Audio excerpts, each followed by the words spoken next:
Olá pessoal, tudo bem? Sejam todos muito bem-vindos ao Bela Hub Podcast. Eu sou o D'Artagnan Santana, host desse programa. Lembrando que esse programa tem um apoio da Bela Hub. Olha que bonito. Tá lançando a grife agora. O único hub de talentos do Brasil.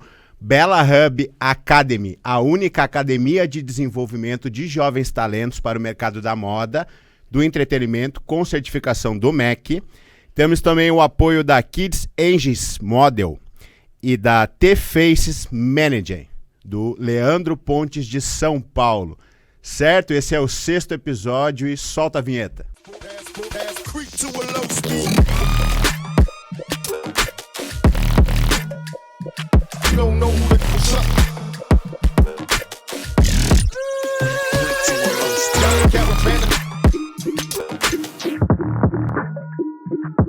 When we pass by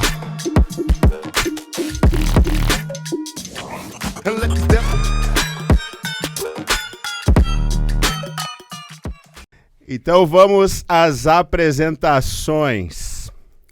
Tô com o currículo dela aqui, que é bem extenso e tem bastante trava-língua aqui, então tem que dar uma coladinha. Ela é palestrante e consultora, são mais de 20 anos de experiência, referência na área da educação e da atuação. Professora universitária graduada em comunicação social, pós-graduada em neurociências e psicopedagogia. Ó, que trava-língua. Clínica e institucional. Mestra em intervenção psicológica no desenvolvimento e na educação. Faz parte do corpo docente da Bela Hub Academy e também é uma das coordenadoras da Bela Hub Academy também. É um prazer em recebê-la, Flávia de Oliveira. Até rimou. Prazer é meu, muito bom estar aqui com você. O prazer é nosso. Então, Flávia, brevemente, o iniciozinho, a gente quer saber aonde tu nasceu, sobre a tua infância e sobre a tua adolescência. Legal. Brevemente. Bom, eu nasci numa cidadezinha muito pequenininha, né? Meu marido fala que eu nasci na roça. E né, essa cidade não tem nem 10 mil habitantes. Numa família bastante simples. Fui criada com os meus avós. Minha mãe foi mãe solteira. Nesse período que eu fiquei morando nessa cidade foi até começo da minha adolescência, e minha mãe casou e a gente foi para uma cidade vizinha, um pouco maior, mais estruturada, quando eu comecei a cursar o ensino médio. Uhum. Quando eu ainda morava nessa cidade pequenininha, né, eu sempre ficava com meu avô, com a minha avó, porque a minha mãe estudava, trabalhava. Então, foi com eles que eu tive todo o meu início, né, de desenvolvimento e de aprendizagem, apesar da simplicidade deles. Os dois eram analfabetos, mas sempre estimularam muito que eu estudasse e gostavam de me ver estudando, e isso me incentivava também. E eu sempre fui muito regrada com as coisas, porque eu fiquei diabética com 5 anos. Diabetes tipo 1. Então, comecei a tomar insulina, tinha horário para tudo, não podia comer, né, nada que doce, criança, né? Nossa. Naquela época, quando eu fiquei diabética, não tinha nem Coca Zero ainda, Coca Diet, né? Sim. Foi lançar no ano seguinte, que foi uma festa. Eu fiquei feliz da vida. Então, eu tive que aprender muito cedo a me cuidar, né? A ter responsabilidade, porque era como eu poderia ter a minha independência, senão, né, ia estar sempre ali com alguém cuidando de mim. Então, muito cedo, acho que com 5, 6 anos, eu aprendi a aplicar insulina, sozinha, fazer... Flávia? Né, eu tinha uma tia que trabalhava em hospital, e ela foi minha cobaia, eu treinei umas vezes nela. Só para ela, né, dizer, não dói, vai tranquila e tal. E aí eu aprendi para poder levar a insulina para a escola, para poder fazer a medição da glicose e tal. Então, nisso, já logo, muito cedo, eu aprendi a ter responsabilidade. Eu acho que isso é uma coisa que eu trago até hoje, né? e que me ajuda em muitos aspectos, né? Sim. Principalmente com relação à vida profissional e tudo mais, porque a gente precisa dessa disciplina, né? Com em alguns certeza. momentos. E aí, na adolescência, eu mudei de cidade, a minha mãe casou, aí veio meu irmão nasceu, eu tinha 16 anos, e na cidade pequenininha, todo mundo disse que eu mudei de cidade porque eu estava grávida. Virei fofoca. Mas, né, brincadeiras à parte, aí a gente, eu já comecei a estudar, sempre, não parei, né? Eu brinco que eu estou estudando desde os 3 aninhos de idade, não parei até hoje. Sim. Engrenei aí, fui que fui. E a escolha dessa área de formação, ela já veio na adolescência ou ela veio na fase adulta? Na adolescência, a minha mãe é psicóloga, né? Então, na adolescência, o que eu queria era não ser a minha mãe, né? Eu queria era fazer alguma coisa que não fosse o que minha mãe fazia. E eu fui fazer comunicação social, jornalismo. Sempre gostei de escrever e achei que seria alguma coisa bacana nesse sentido. E aí, na faculdade de jornalismo, eu consegui um estágio numa empresa, numa multinacional, a Pirelli Cabos. E nessa empresa, eu fui trabalhar no RH. Fui trabalhar com comunicação interna, mas acabei assumindo todas as atividades. Fiquei 5 anos nessa empresa. No fim das contas, assumi todo o RH da empresa, da unidade que eu trabalhava. Isso com quantos anos, Flávia? Isso eu entrei com 18 na empresa. Novinha. Bem novinha. E aí tinha muita oportunidade, a empresa, por ser grande, tinha uma estrutura legal, então a gente tinha muitos treinamentos. E eu já comecei a gostar dos treinamentos, a me encantar pelos treinamentos. Que tipo de treinamento tinha? Treinamento Dinâmicas? técnico. Treinamento Muito técnico. treinamento técnico. Eles tinham as certificações ISO, então tinha ISO 9.000 de qualidade, 14.000 de meio ambiente e tal. E eu fui me certificando, aí virei auditora interna. E era uma coisa engraçadíssima, porque eu com 22, 23 anos, ia em outras unidades da empresa fazer auditoria, né? Imagina, não dá credibilidade zero a carinha, né? Mas fazia muito bem o meu trabalho. E aí, fui me encantando e comecei a trabalhar com treinamento. Primeiro, treinamento técnico.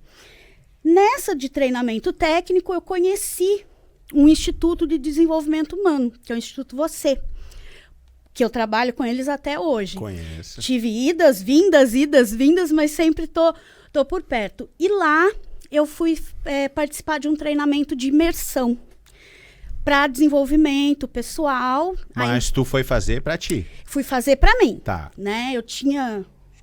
Foi 2000 e... faz tempo, acho que 2001. Uhum. E aí, fiz, adorei. Na verdade, minha mãe fez... Aí me levou, eu fiz, aí levei meu esposo, e aí, dali pra frente, me encantei, comecei a estudar, entrei para a equipe desse treinamento para trabalhar com eles. Os treinamentos normalmente eram finais de semana, então eu trabalhava na empresa durante a semana, fazia faculdade à noite e ia para o treinamento final de semana. E aí, depois de uns anos, eu decidi sair da empresa para trabalhar com consultoria em treinamento. E aí eu já fui para essa área. Depois cheguei até a prestar concurso, entrei numa empresa pública, passei em primeiro lugar no concurso, para trabalhar como analista de treinamento, mas é muito amarrado, né? Muito engessado, Sim. Órgão público e tudo mais. Então não durei muito lá não, desisti, saí de lá, abri minha empresa. Que daí todo mundo falou, é doida 2 vezes, né? Primeiro que larga de um concurso público, depois Sim. ainda abre uma empresa. E aí eu fui trabalhar realmente com treinamento. Quando eu abri essa empresa, a gente também tinha uma agência de empregos, tinha avaliação psicológica. A minha mãe faz isso até hoje. Hoje ela está com essa empresa por conta das avaliações psicológicas. E eu fiquei com a consultoria de treinamento. E aí fui me aperfeiçoando. Nesse meio tempo, fui convidada para dar aula na faculdade. Aí fui fazer mais uma faculdade. Aí fiz faculdade de pedagogia. Primeiro fiz letras, depois fiz pedagogia. Tudo na sequência. fui fazendo. Aí faz uma pós, faz outra. E tô aí até hoje. Vê que legal. E no instituto que tu estava falando, tu foi desenvolvida direto pelo Bento, que é o fundador do instituto? Quando eu participei do instituto, o instituto ainda não tinha estrutura de empresa. Que é hoje? Que é hoje, né? Era uma microempresa. Na verdade, era o início. Grupo. Era o início. O Bento era o treinador. Ele era muito novo também na época. E ele tinha uma equipe que trabalhava com ele, que, né, auxiliava em todos os sentidos. Eu lembro que uma das ações que a gente fez, depois que eu entrei, foi abrir o CNPJ do Instituto Você. Olha só. E foi uma das fundadoras, então, também. O endereço do CNPJ do Instituto é o endereço da minha casa. Porque a gente eu queria que tivesse nota fiscal para poder vender para a Pirelli, que era a empresa que eu trabalhava. E não tinha nota fiscal, né? Então, assim, foi lá no comecinho. Mas foi muito legal porque esse começo, o Bento também estava em formação. Então, ele foi buscar nas fontes mesmo, né? As primeiras pessoas que trouxeram esse tipo de treinamento para o Brasil, treinamento de alto impacto, imersão.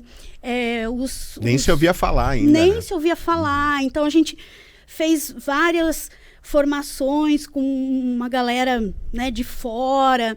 Foi muito legal esse período, porque foi um período de muita aprendizagem. E foi em cima desses treinamentos que depois eu fui buscar algumas formações mais específicas, né? Com certeza. Mas esse período foi realmente, assim, de descoberta. Porque agora tem muita empresa fazendo isso, né? É verdade. Mas naquela época eram raras as empresas assim. E que tinham um entendimento mesmo, né? Do que era aquilo. Inclusive, falando em imersão, né? A Bella Hub Academy, ela tem um conceito único, né?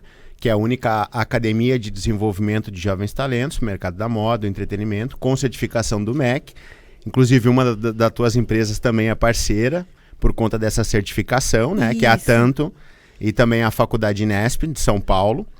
E tu, além de ser professora, tu também é uma das coordenadoras, né? Da Bella Hub Academy. Eu queria que tu falasse um pouquinho sobre essas tuas aulas, né? Reconhecendo emoções. O que é e o que ela representa na vida dessas crianças e desses adolescentes dos quais fazem essa imersão na Bella Hub Academy? Então, a imersão, por si só, é muito interessante, porque a gente tem como forma de mudança de comportamento, né? Então, a gente cria comportamentos, muitos dos nossos comportamentos são comportamentos automáticos, a gente nem sabe que a gente faz aquilo que a gente faz, né? Verdade. A gente liga o piloto automático e segue a vida. E a gente vai criando comportamentos ao longo da vida. Muitos deles já desde lá da infância. E para a gente mudar comportamentos não é uma coisa fácil, né? A gente tem facilidade para mudar ambiente. Então, a pandemia provou isso, né? Todo mundo precisou sair do trabalho, foi para casa, meu Deus, todo mundo trabalhar em casa, como é que vai ser isso? Rapidinho as pessoas se adequaram, deu um jeito e estava todo mundo já adaptado a esse novo formato. Porque mudar de ambiente é algo que o ser humano faz com muita tranquilidade.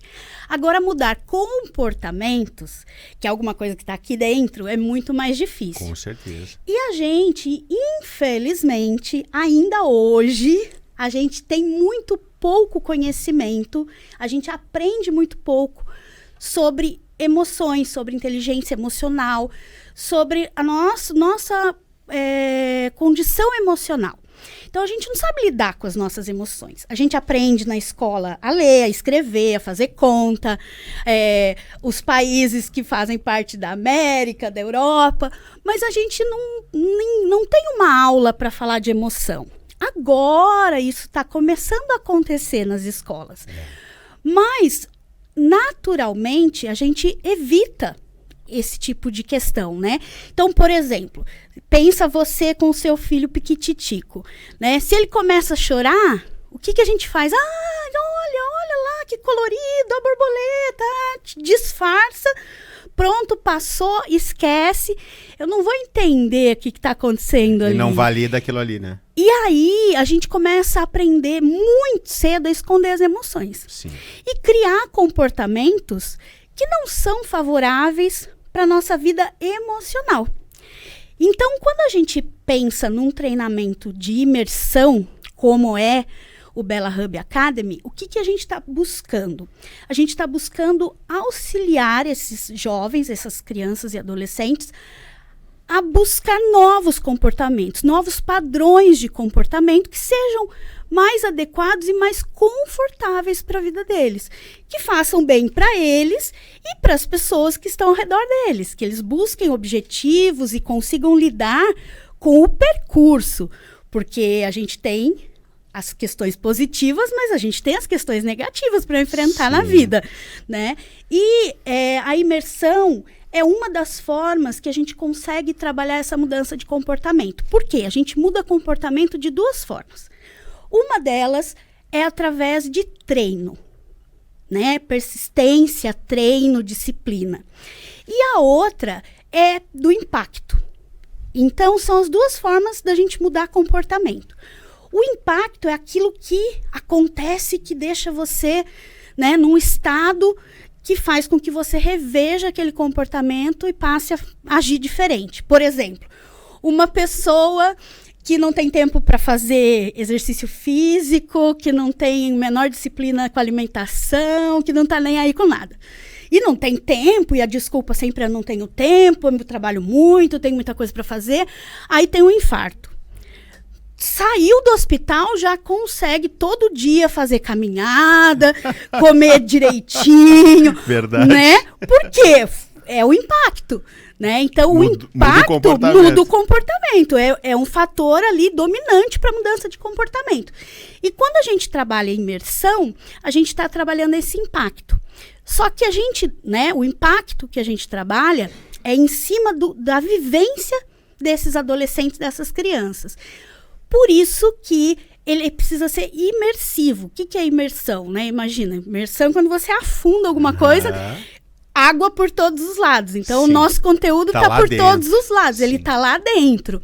Ele está envolvido por aquele tema, por aquela questão que a gente está trabalhando. E isso causa um impacto. Além disso, a gente também trabalha conteúdo e exercícios. Todos os professores trabalham com exercícios, dão dicas, dão orientações, para que depois os nossos talentos pratiquem. E aí eles reforçam esse aprendizado, o que garante essa mudança comportamental. Então, na minha aula em específico, no meu conteúdo, né, que eu trabalho inteligência emocional, a gente trabalha com o entendimento das emoções, o reconhecimento das emoções, que é a parte fundamental, porque se você não consegue identificar o que você sente, como é que você vai lidar com isso? Com certeza. Então, primeiro, identificar o que a gente sente, entender o que está acontecendo ali, como esse processo acontece, e aí sim buscar recursos para agir diferente. Porque emoção é muito básico do ser humano. Não tem como a gente dizer, não vou sentir uma emoção. Não, hoje não vou ficar com medo, aconteça o que acontecer. Não tem jeito, quando você vê o medo já está ali. Uhum. A raiva já apareceu. É natural, né? Do ser humano. É natural, né? E é muito instintivo. Né? Antes do ser humano desenvolver todo o córtex cerebral, capacidade de tomada de decisão, de escolha, raciocínio, tudo mais, as emoções já estavam lá na pré-história, né? Lá nos primórdios. Lá nos primórdios. E é aquela sensação, né? Sempre de buscar segurança e conforto. E se tem algum risco, ou eu avanço ou eu fujo, né? Então, as emoções, elas são muito básicas. E a gente não consegue controlar. Mas a gente consegue aprender a lidar com elas. Como, né? A gente, lá na nossa aula, nas nossas atividades, a gente entende uma regrinha básica, que pensamentos geram emoções, que geram comportamentos, que geram atitudes, que geram resultados. E esses podem ser positivos ou negativos. Então, se a gente atua lá atrás, pensamentos geram emoções que geram comportamentos, a gente melhora a nossa capacidade de atitudes e de resultados. E é em cima disso que a gente trabalha com os talentos. Por quê? Tem algumas questões muito importantes dentro desse aspecto que a Bella Hub desenvolve, né? De profissionalização mesmo. Sim. Que é a questão de saber lidar com o não, é a questão da persistência, é a questão de se apresentar na passarela para as agências, se colocar à prova, Sim. né? Não é fácil a gente ser julgado, avaliado. Verdade. Né? Falar em público é uma das coisas um dos maiores medos, né? Pesquisas mostram aí que a gente tem mais medo de falar em público do que de morrer. Não faz muito sentido, mas é o que mostram aí os estudos. Porque realmente é você se colocar à prova para todo mundo ali estar olhando, né? O medo do julgamento, né? O medo do julgamento, ainda mais no mundo de hoje, né? A gente tem ainda um agravante muito grande, que a gente tá todo mundo ali com um Big Brother pessoal, né? E isso tudo causa uma pressão muito grande, principalmente no adolescente, na criança. Por quê? Porque eles ainda não estão formados emocionalmente, né? Ainda precisam experimentar algumas vivências. E aí, se não se prepara, o nível de frustração é muito alto. E muitas vezes pode causar problemas aí muito sérios para o futuro. Sérios problemas, né? E tu falou bastante inteligência emocional. Quero que tu explique um pouquinho, porque algumas pessoas pensam que sabem o que é e acabam não sabendo realmente o que é a inteligência emocional. Muita gente está falando sobre isso, né? Mas poucos sabem realmente o que é a inteligência emocional. Eu gostaria que tu explicasse um pouquinho. Isso é verdade. Hoje está muito em voga esse termo. Está em alta. Todo mundo fala disso, mas às vezes fala, mas não pratica, né? Então, aí não funciona. Eu trabalho muito com inteligência emocional, porque o meu foco de trabalho é educação emocional e aprendizagem criativa. Então, esses são meus 2 focos de trabalho, né? E por conta disso, eu estou sempre voltando aí na questão da inteligência emocional. A inteligência emocional, ela surgiu desde da década de 30, 40, já se falava alguma coisa a respeito, mas não tinha nada formado. E aí, final da década de 80, foi quando começaram os estudos e o termo inteligência emocional surgiu. E aí, 92, mais ou menos, um cara chamado Daniel Goleman elevou isso a um outro patamar. Sim. Ele lançou um livro chamado Inteligência Emocional. Ele é vivo ainda, né? Um pesquisador de Harvard. Sim. E ele colocou isso, né, para o mundo. Então, a partir dali, começo dos anos 90, começou a se falar muito inteligência emocional. E junto com a inteligência emocional, os anos 90, começo dos anos 2000, são considerados os anos do cérebro. Por quê? Porque os estudos de neuroimagem começaram a acontecer. Antes disso, era muito difícil estudar o cérebro, porque, né, aquele negocinho ali dentro da cabeça, mas até então... E aí, com os estudos de neuroimagem, ressonância e todos esses mapeamentos cerebrais... Eletrodos, né? Eles começaram a estudar as funções do cérebro, entender melhor o funcionamento do cérebro. A neurociência foi se desenvolvendo e, com isso, começou-se a estudar a inteligência emocional no contexto de como isso afeta, né, o ser humano, através das funções cerebrais. Então, o que é o cognitivo, que é o nosso aprendizado, né, onde que vem essa questão de tomada de decisão, por exemplo. Né? Então, a gente tem uma parte no cérebro aqui atrás da testa, né, que é o córtex frontal, que é uma área em que a gente trabalha a tomada de decisão, a estratégia, a análise de riscos. essa é uma área que, com esses estudos, foi se perceber que ela está madura depois dos 20 anos de idade, a partir dos 25.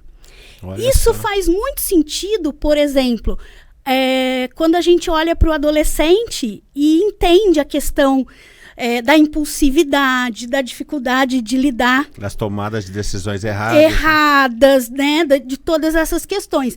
Então, assim, não justifica, óbvio, porque também não pode ser muleta para nada, mas faz a gente entender, né? Por exemplo, é muito natural que líderes estejam formados, atuantes, depois dos 25.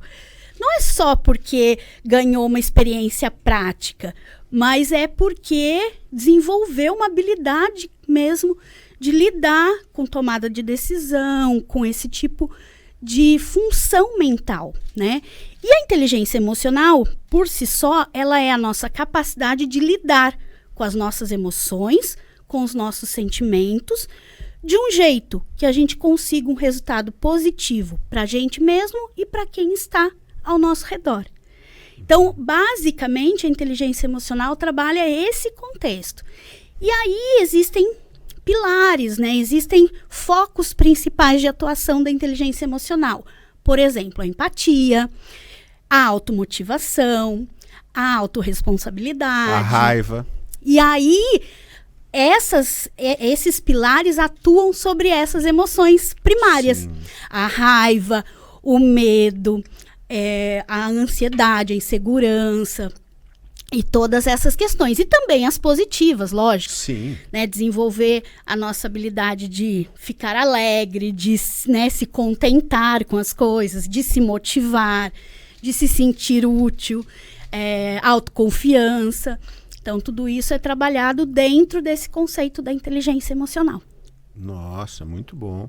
E com que idade que a pessoa pode começar a desenvolver essa inteligência emocional? A partir de que idade, assim? A partir de sempre, né? Desde pequenininho. Quanto antes, melhor.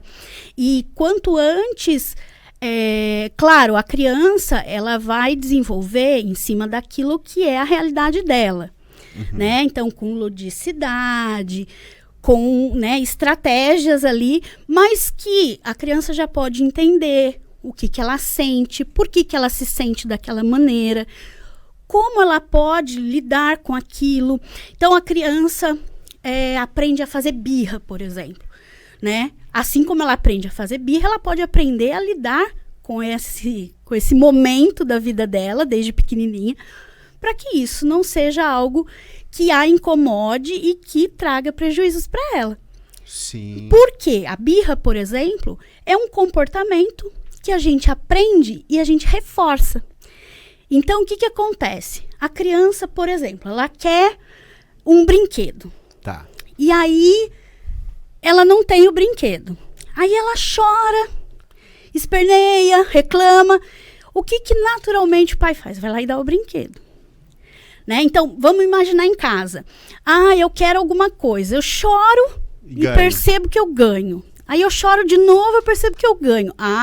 Então eu já sei como é que funciona. Uhum. Se eu chorar, eu ganho. A criança aprende, só que ela aprende ali em casa. Aí ela vai no shopping com os pais. Nossa. Ela quer o brinquedo, o que ela vai fazer? Se eu chorar, eu ganho. Ela chora.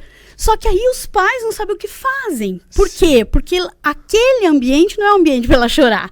A criança não sabe distinguir isso. Não foi ensinada. E quem é que ensinou para ela esse comportamento? Os próprios pais, né? Em casa. Então, a gente vai construindo comportamentos desde muito pequenininhos, né? E muitos desses comportamentos não são saudáveis. Com certeza. E tem pessoas que carregam esses comportamentos a vida toda, esses comportamentos emocionais. Por exemplo, quando eu sou questionada ou quando eu sou criticada, eu choro. Isso acontecia em casa. Minha mãe brigava comigo, meu pai brigava comigo e eu chorava. Aí eu cresço, estudo, começo a trabalhar. Meu chefe vai lá me dar um aperto. O que eu faço? Eu corro pro banheiro e choro. Por quê? Porque eu criei um comportamento e eu não mexi mais nele. Ele virou um comportamento padrão. né? Que pode ser melhorado. Eu tenho muito mais recursos hoje em dia para não precisar correr pro banheiro chorar. Verdade. Mas eu não uso. Por que eu não uso? Porque eu não aprendi a usar. E muitas pessoas hoje também, tipo, eu sou assim e pronto, né? E não procuram recurso, não sabe que dá pra... E sempre dá pra melhorar, a gente né? chama de síndrome de Gabriela. Eu nasci assim, eu cresci assim, você sempre assim. Como aquela tem, música. Né? Nós que lidamos com muitas Muito. pessoas, né? Que temos empresa, a gente nota muito esse tipo de comportamento, assim, nos adultos, né? Sim, sim. É a questão de que... Às vezes até uma questão de honra, né?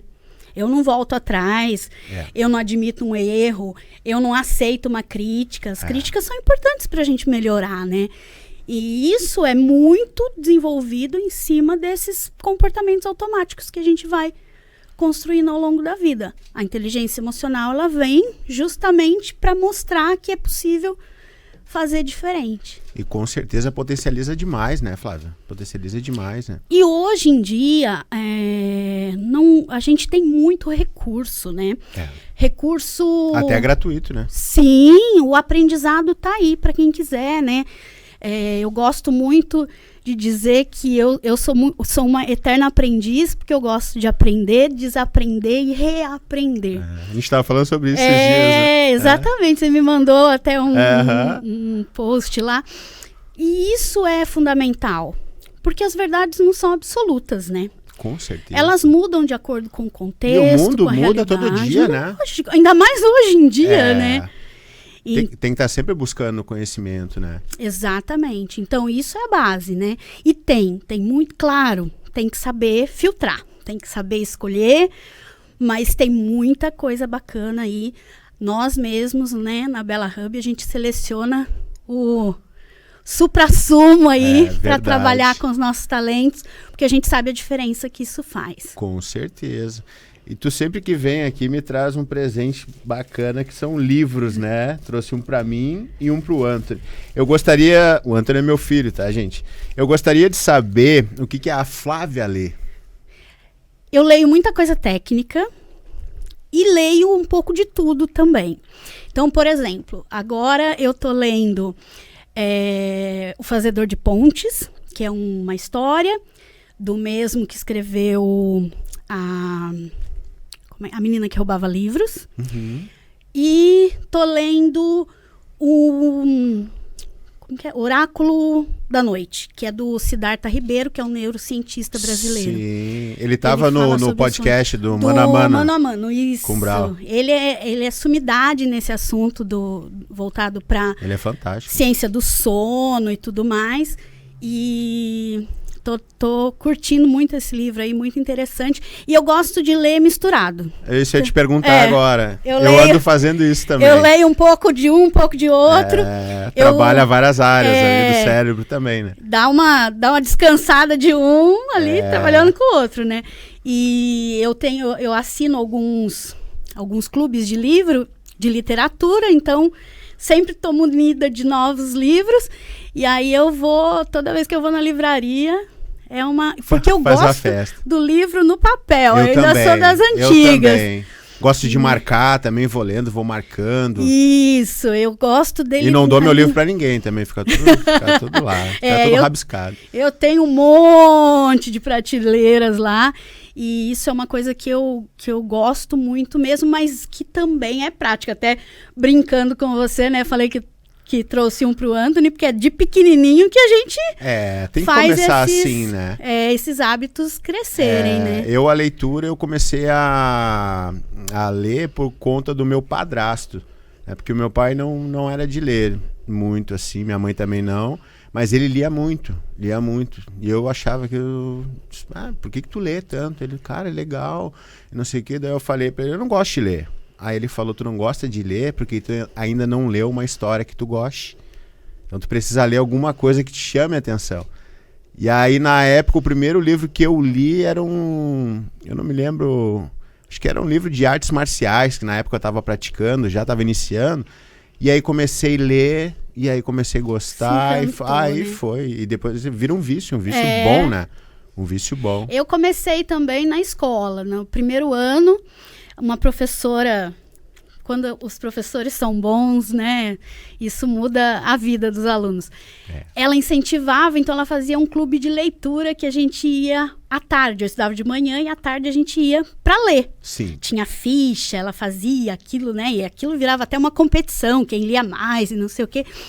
E a gente adorava.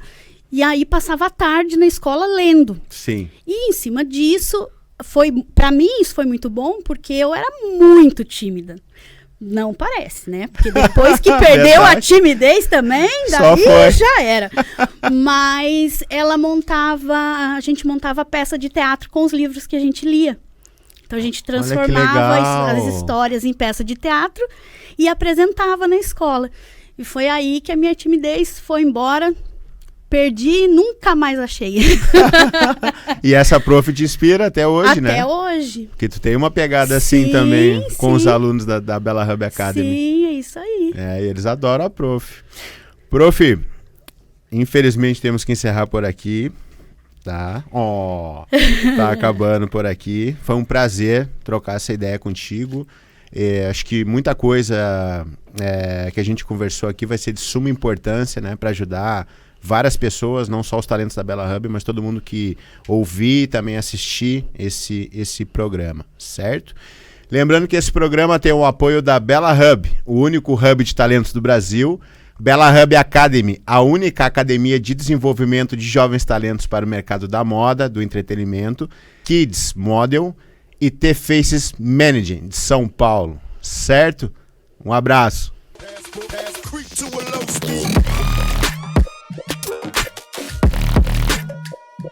You don't know who to push up.